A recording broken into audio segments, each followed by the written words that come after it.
Hola, estamos llegando al final de esta semana de énfasis espiritual. Ha sido un gusto y una bendición para mí reflexionar junto con ustedes en la palabra de Dios y compartir algunas experiencias. Mientras preparaba los temas, Dios me ha vuelto a recordar muchas cosas y me ha ayudado a entender con más profundidad otras. Cuando servimos a Dios se produce como un efecto boomerang. A la vez que tratamos que Dios nos utilice para hacer bendición para otras personas, esto es bendición también para nosotros. Hay un poder terapéutico muy grande en el servicio a Dios y a los demás. Y sin duda que de esa manera estuvo Dios actuando en mi vida durante estos días. Como en las demás ocasiones, hoy traje algunos objetos que se relacionan con el tema de la meditación de hoy. Tenemos un dardo y un blanco, un GPS de los tradicionales y dos celulares que tienen la aplicación de GPS instalada. También hay un mapa con la ruta de Balcarce hasta Corrientes y una cama elástica o trampolín.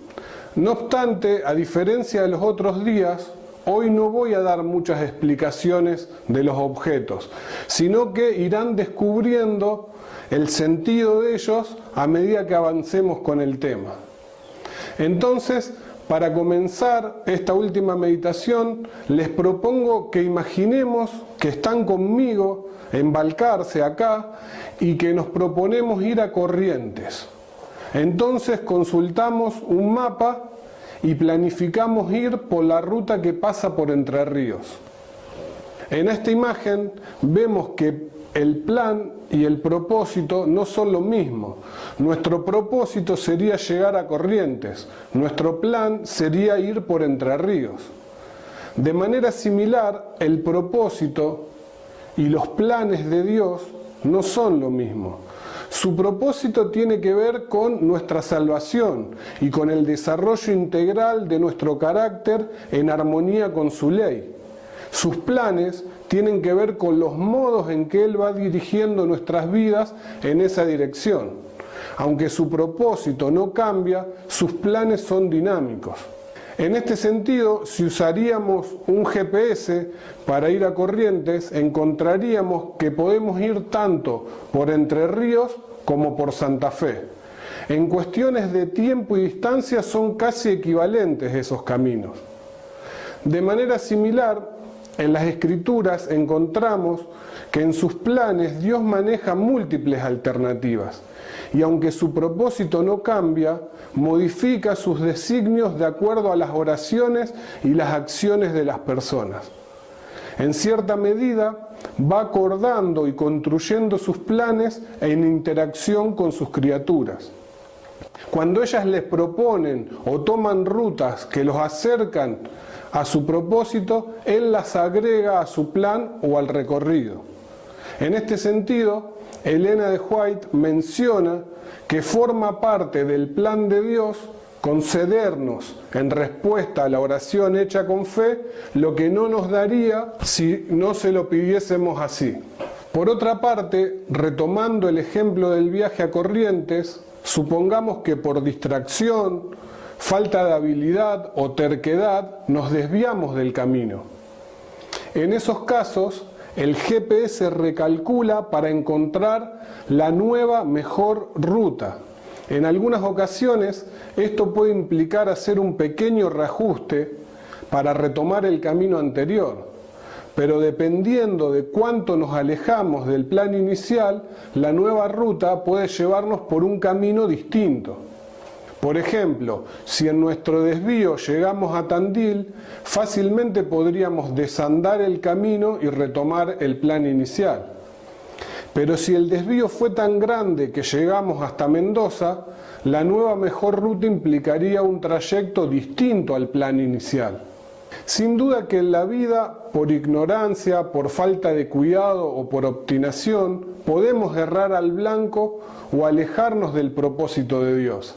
Proverbios 14:12 menciona que hay caminos que al hombre le parecen rectos, pero que acaban por ser caminos de muerte. Sin embargo, es reconfortante saber que Dios no estableció un propósito o planes para nuestra vida dando por sentado que siempre tomaríamos decisiones perfectas y que nunca nos equivocaríamos. Los GPS están diseñados para personas que cometen errores. Si no fuera así, no servirían. Ante un desvío, el GPS recalcula. Y nunca te va a decir que se cansó de vos, que se da por vencido o que no quiere ayudarte más. De manera similar, las caídas, los errores y los desaciertos también forman parte de la experiencia de los cristianos. Pero ante ellos, Dios no nos abandona, sino que nos dice recalculando el camino: todavía puedo cumplir mi propósito en tu vida. Acá en mi oficina tengo una lámina con un dibujo que en el centro tiene una pregunta. Esta nos anima a plantearnos si tal vez algunos de nuestros problemas no podrían ser un trampolín en el que se utilice la fuerza de la caída para impulsarnos hacia arriba. En Romanos 8:28 leemos que a los que aman a Dios todas las cosas le ayudan a bien, esto es, a los que conforme a su propósito son llamados. Por mucho tiempo asumí que este versículo destacaba que Dios puede sacar algo bueno incluso de las adversidades o daños que nos ocasionan otras personas. Sin embargo, en mi experiencia personal encuentro que Dios también puede sacar algo bueno de mis propios errores. La Biblia está lleno de casos de este tipo. Por ejemplo, los hermanos de José lo maltratan y lo venden como esclavo. Pero al final de la historia vemos que sus hermanos se arrepienten de sus acciones y Dios utiliza ese error para ayudarlos a sobrevivir a ellos, a sus familias y a todo su pueblo. En Génesis 50:20 José le dice a sus hermanos: ustedes pensaron hacerme mal, pero Dios lo encaminó para bien, para hacer lo que vemos hoy, mantener con vida a un pueblo numeroso. O sea que Dios no solo saca algo bueno de ese error para bendecir a José, sino también a sus hermanos, que fueron los que cometieron el error. De manera similar, Moisés comete un error gravísimo y tiene que huir al desierto, pero allí se encuentra con Dios, Él lo prepara y lo llama a cumplir su misión. Por otra parte, en las Escrituras también encontramos que el propósito de Dios para Israel era que evangelicen el mundo. Ellos no obedecen y terminan exiliados, pero Dios finalmente utiliza el exilio para que cumplan su misión. También en Génesis 12 y 20 encontramos que a Abraham le falla la fe y oculta que Sara es su esposa. Sin embargo, Dios usa esa situación para bendecirlo. Los ejemplos bíblicos continúan, y aunque encontramos que por lo general Dios no elimina todas las consecuencias de los errores y los pecados, muchas veces ayuda a las personas a que puedan sacar algo bueno de esas situaciones. Esto no implica hacer apología o propaganda del pecado. Nuestras malas decisiones pueden hacernos sufrir mucho, a nosotros y a los que nos rodean. Pero nuestras caídas también traen consigo la oportunidad de crecer y de madurar. Y a menudo Dios las utiliza para bendecirnos. Porque no aprender nada de un error es malgastarlo. Los peores errores muchas veces son aquellos de los que no aprendemos nada y que por ende somos más proclives a repetir. Por eso quiero decirte que el amor, el poder, la soberanía y la inteligencia de Dios son mayores que cualquier desvío que puedas tener.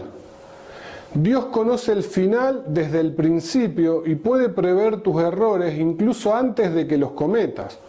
En distintos momentos de la vida habrá caídas y desvío de rutas, pero Dios recalculará y tendrá un nuevo plan para que cumpla su propósito. Como afirma Pablo, estoy persuadido de que el que comenzó en ustedes la buena obra, la perfeccionará hasta el día de Jesucristo. Tener en claro esto es fundamental, porque como dice Jesús, el que persevere hasta el fin, éste será salvo. No el que no cometa errores o no caiga nunca, sino el que persevere. Si alguien se pierde, no será porque cometió errores o cayó, sino porque no permitió que Jesús lo levante y lo ayude a seguir perseverando. Por el Señor son afirmados los pasos del hombre, y Él se complacerá en su camino. Si cae, no quedará postrado, porque el Señor sostiene su mano. Por eso es importante distinguir entre el arrepentimiento genuino, producido por Dios, y el remordimiento destructivo inspirado por Satanás. El arrepentimiento genuino no es algo que podamos producir nosotros. Es un don que Dios nos da cuando se lo pedimos y que implica el reconocimiento del pecado, pero también la aceptación de su perdón junto con una mirada esperanzada del futuro. Contrariamente, el remordimiento destructivo muchas veces implica reconocer el pecado a medias, culpando a otros y sintiéndonos rechazados por Dios. Junto con esto, el remordimiento destructivo nos lleva a tener una mirada desesperanzada del futuro, que nos desalienta y nos impulsa a abandonar. De esta forma, nos deja revolcándonos una y otra vez en el mismo lodo. En este sentido, trabajando con personas con adicciones o con episodios reiterados de depresión, comprendí que la recuperación depende mucho más de cómo se afronta y se sale de las recaídas, de si éstas son muchas o pocas. Algunas personas tienen muchas recaídas, pero aprenden de ellas, perseveran y finalmente salen, mientras que otros casi no tienen recaídas, pero ante los primeros golpes se desaniman y abandonan. Recuerdo un paciente que llevaba cerca de 7 meses de abstinencia y que durante el tratamiento nunca había tenido ni una sola caída ni un solo desliz. Esto hacía que se crea superior a sus compañeros y que se anime a exponerse innecesariamente a situaciones de riesgo o de tentación. Con el resto del equipo tratamos de prepararlo para que pueda afrontar y salir rápido de una posible situación de consumo. Pero él se creía inmune y aseguraba que no le iba a pasar. Pero finalmente ocurrió. Y pasó de ser el paciente que no tenía recaídas a ser el que tuvo una de las más duras. Se expuso innecesariamente a la tentación y un pequeño desliz llevó a otro y a otro y a otro. Cuando se dio cuenta, su remordimiento, su decepción y su vergüenza eran tan grandes que no veía alternativa que seguir consumiendo para anestesiar el dolor. Hacía 5 días que estaba encerrado junto a otras personas sin poder parar ni tomar el valor para enfrentar la situación. Creo que eso resumía bastante bien la historia y el círculo vicioso de su vida. El solo pensar o imaginar cómo iban a reaccionar sus familiares, sus compañeros de tratamiento y los terapeutas lo angustiaba y le generaba mucha vergüenza. Cuando su pareja me explicó cómo llegar a ese lugar, me salí de lo que habitualmente hacen los terapeutas y fui a buscarlo. Como era una zona peligrosa, escondí la llave y dejé el auto varias cuadras atrás. En el camino iba orando para que Dios me dé las palabras y sobre todo la actitud adecuada para ayudarlo. Cuando llegué y me dejaron ingresar al lugar, él se acercó muy despacio, entre avergonzado y sorprendido, y sin poder levantar la mirada. Como los demás no entendían la situación, él me presentó como su terapeuta. Y fue raro porque los 5 o 6 que estaban allí, algunos de ellos armados, se fueron presentando y dándome la mano. Cuando salimos afuera y él levantó la cabeza, traté de mirarlo como Jesús lo miraría en esa situación. Y más allá de las palabras, Traté de transmitirle una aceptación completa e incondicional. Entonces lo miré a los ojos y le dije: basta, yo sé que querés frenar, vamos. Sus ojos se humedecieron, me abrazó y juntos nos fuimos. Él retornó al tratamiento y permitió que sus compañeros del centro lo contengan y lo reciban. Nadie lo juzgó ni lo criticó. Ninguno tenía autoridad moral para hacerlo. Todos tenían historias de luchas, de aciertos y de caídas. Esta situación quedó dando vueltas por mi cabeza durante mucho tiempo. Y en diferentes versiones y con problemas distintos a las adicciones, la vi repetirse incontables veces en muchas personas. Esta semana de énfasis espiritual se termina, pero la vida sigue. Seguramente de acá en adelante habrá momentos hermosos, pero también habrá momentos de caídas y de desvío de rutas. Por eso, quiero invitarte a entregar y consagrar tus luchas y tus errores a Jesús. Él puede sacar algo bueno de todo eso. Que el golpe de las caídas no te impida levantarte y volver a los brazos de Jesús. No importa cuán lejos caigas, sin duda que Él recalculará y tendrá un nuevo plan para que cumpla su propósito. Su amor, su soberanía y su poder son mayores a cualquier desvío que puedas tener. Oremos. Señor, te damos gracias por tu amor, por tu paciencia y por tu misericordia. Queremos consagrar y entregarte nuestras vidas y nuestros errores. No queremos nunca alejarnos de tu voluntad, pero si lo hacemos, te pedimos que en tu misericordia nos ayudes y nos orientes para retomar el camino. Te damos gracias porque tu poder es infinitamente mayor a nuestra debilidad. Te pedimos que nos acompañes y que nos sigas bendiciendo. En el nombre de Jesús, amén. Fue un placer y una bendición para mí haberlos acompañado durante estos días. Espero que nos podamos conocer y encontrar en persona pronto. Seguiré orando por ustedes. Un fuerte abrazo y muchas bendiciones para todos.